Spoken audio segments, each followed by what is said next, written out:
Hey everyone, my name is Benjamin Johnson. I am the sales coordinator here at Elmer's Manufacturing, and today I would like to talk to you about our Super 7 Harrow.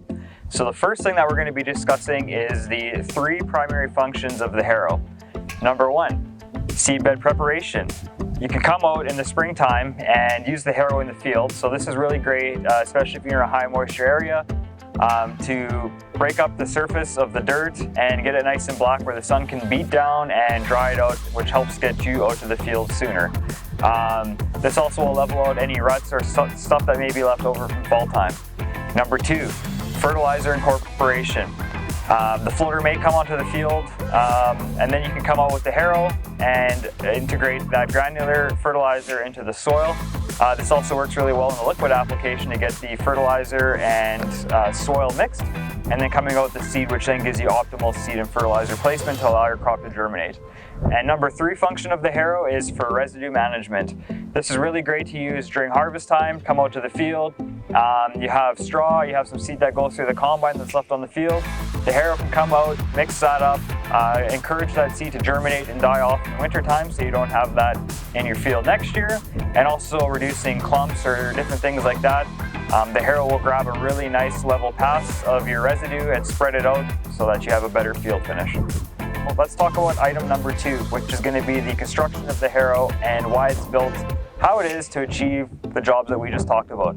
So as you can see, the Super 7 Harrow is built in a 7-bar design. We do not build them in a 5-bar offering. The Harrow's actually been built like this for over 10 years because we strongly believe in the field finish that it has versus the competition. So we went with a 7-bar design but used a lighter tine, which was a 1/2 inch by 22 inch tine. This does allow 40% more harrowing per pass versus a competitive 5-bar Harrow. And the lighter tine does give you more action in the field, which is going to give you a field finish and more distribution of residue as it passes through the Harrow. Alright, now that we've talked about the bars on the Harrow and a little bit about the tines, let's elaborate a little further on that. So we do use a 1/2 inch tine because it is a lighter tine, which does allow the tines to flex more. When you go to a competitive tine that's often a heavier tine, they do act a little bit more like a pick, and the Harrow overall acts more like a rake in the field, where it grabs crop but it does not do a good job at evenly distributing it. So that's the reason we've gone with the 1/2 inch tine. The tines do come in two options that are available, as you can see on this Harrow. We do have a chrome tip tine, where the chrome is on the front side to extend your tine life, and we do have a standard tine that is available as well. Now the Harrow can come in a variety of options to suit your needs for these applications. As an example on this one, you can get 2 rows of chrome tines, you can get a single row of chrome tines, you can have all chrome tines, or the Harrow and standard tines. Very customizable to meet your application.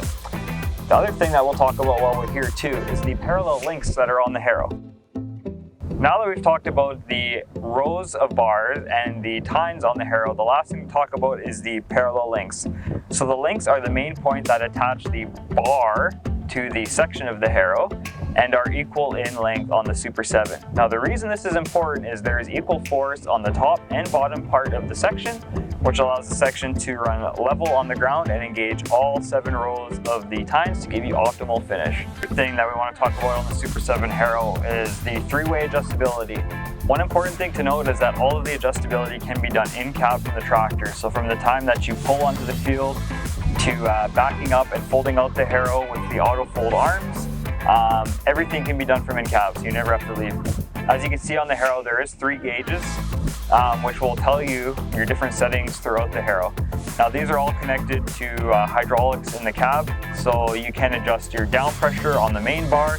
You can adjust the levelness of the sections to make sure that your front bar and back bar are putting on equal amounts of pressure.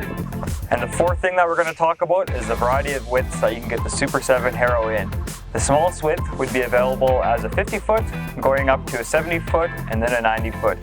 This does allow you a variety of widths to fit your application. Another really important thing to keep in mind is that you're pairing the correct width with the correct tractor. If you are on hilly land or trying to set your tines very aggressively, we would recommend that you would have 6 horsepower per foot. This is required so that you can travel at the optimal speed to keep the tines whipping side to side and do the best finish that you're trying to achieve.